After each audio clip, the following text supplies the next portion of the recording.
Alright, so music videos. They've been a staple of the music industry for like 40, 50 years by now, but what happens when you mix music videos with incelcore? With people that are, basement-dwelling weirdos. They don't really have the funds to go out and film a music video.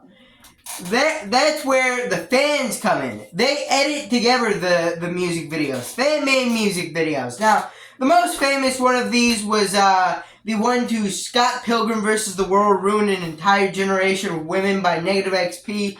There was a music video for that song that got like 9.8 million views. That was kind of insane.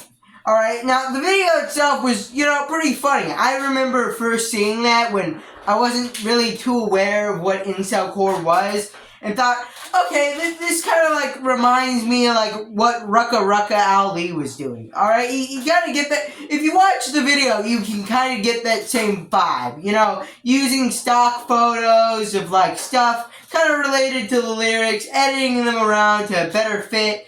You can kind of see like the similarities. There's humor in that. Now, this video getting big obviously inspired a bunch of others to do the same, with the same source material, being incelcore. Now, the main one of these was Up to the Wolves, alright? Now, Up to the Wolves would start uploading music videos, and he was basically seen as the go-to guy to get your music videos. He was basically considered the GOAT. A lot of people at the time looked at Up to the Wolves like MTV for incelcore. It was like, oh, you got on there, you kind of like made it in incelcore, basically.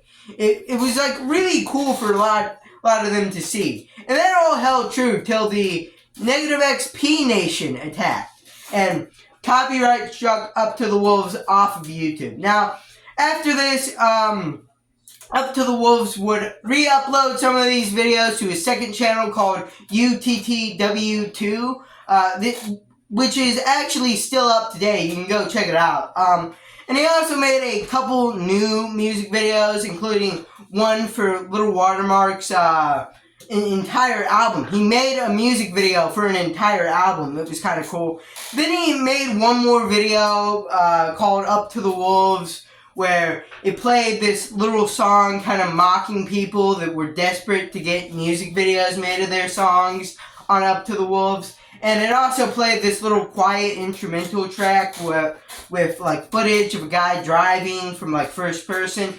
It was a weird video, but it was also the last video he ever posted. It's now been about 2 years since then, so everyone's pretty much assumed that he's left. He's gone. He may even be dead. Probably not. He probably just, got a life, got a job, and left this all behind. But anyways, after this, a lot of people were pretty hungry for a new guy to go to for incelcore music videos. Now, there were a couple of guys that stepped up to the task, but none that fully fulfilled it. There was Cowboy Joker that got somewhat successful, definitely had a few music videos pop off. There was Poncho recently, a recent guy that's kind of came up. He also collaborated with Little Watermark to create some official music videos that at least got posted to Little Watermark's channel, and he's been receiving some success even in like the multi-month gaps Poncho takes. He's still like gaining subscribers in that amount of time, which is kind of impressive. And there were a bunch of other little guys like Down to the Snails that, now, I forgot to mention this earlier, but it was super odd. The Negative XP striking Up to the Wolves was super odd because it's not like he had a complete genocide of like all music videos. You can still find the one for Scott Pilgrim vs. the World Ruined an Entire Generation of Women. You can still find that music video up. You can still find a lot of others. But specifically, he went after Up to the Wolves. And that's one of the main reasons people hate him now. That and, his whole, I joined FCA, so I'm too cool to hang out with you now statement that he made that everyone kind of took as cringe. And also, he made Gamer 3, which possibly the next video is going to be about. Maybe it's going to be later, but it's coming out soon. It's down the pipeline. I'm making a video on Gamer 3. But anyways, Yeah, incelcore music videos haven't really, sorry, haven't really been as popular as they once were. There hasn't really been a music video you can point to as really getting people into the genre, getting people aware of these songs.